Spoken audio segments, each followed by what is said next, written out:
Alors, passons maintenant au qalqala.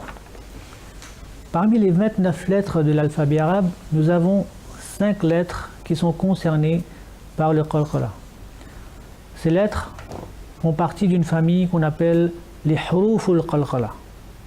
Et ces lettres sont le qaf, le ta, le jim, le dal et le ba. Alors je vais le redire, c'est le qaf, le ta, le jim, le ba et le dal. Et le mot qu'on peut composer avec ces lettres, c'est qutbujad. Qutbujad. Donc c'est un mot qu'on utilise pour se mémoriser de ces lettres qu'on appelle qalqala. Alors, je vais vous donner un exemple comment on applique qalqala. Prenons par exemple le verset suivant. Sanuqri'uka fala tansa. Sanuqri'uka fala tansa. Dans ce verset, il y a le mot sanuqri. Le qaf dans le mot se situe au milieu du mot sanuqri. Et le qaf est sakin. Ça veut dire qu'il y a un soukoun au-dessus du qaf. Et dans cette condition-là, il faut appliquer le qalqala en la faisant ressortir un tout petit peu. On va dire sanuqri, et non pas sanuqri. On la fait ressortir juste un peu pour signaler sa présence dans le mot. Sanuqri. Il faut savoir aussi qu'il y a 3 intensités de qalqala. Nous avons une intensité qui est douce ou légère si vous préférez.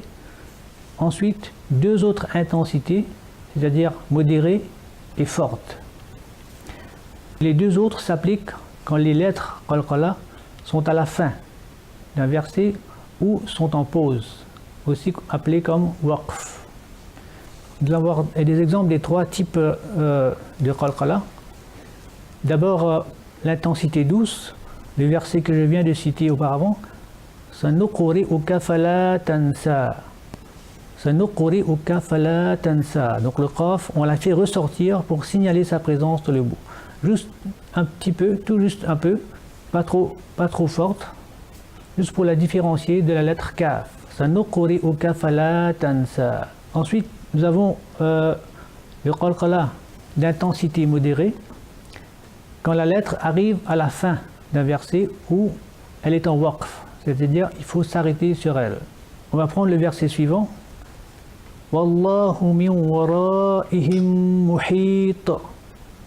Wallahu min wara'ihim muhit. Ici, la lettre qalqala, c'est le ta, et elle est complètement à la fin du verset. En principe, elle porte le tanwin, c'est-à-dire qu'on appelle le do pêche communément. On va maintenant prendre un exemple de qalqala d'une forte intensité. Alors la condition est que la lettre, elle arrive à la fin, elle est en pause, en waqf, ou à la fin d'un verset, et elle porte aussi, elle est avec shadda, elle a un tajdid au-dessus d'elle. L'exemple que je vais prendre pour l'intensité forte, c'est وَلَعَذَابُ الْآخِرَةِ أَشَقُّ.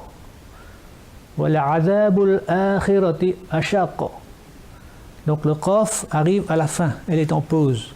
Malgré le fait qu'elle est tanwin, elle a 2 dhamma, c'est-à-dire un tanwin, on va dire, au lieu de dire وَلَعَذَابُ الْآخِرَةِ أَشَقُّ, on va dire وَلَعَذَابُ الْآخِرَةِ أَشَقُّ. أشق. Il faut faire qalqala d'une forte intensité.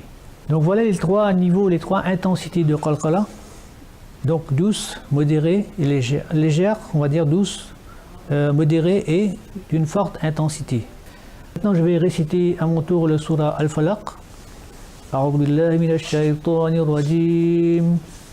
بسم الله الرحمن الرحيم.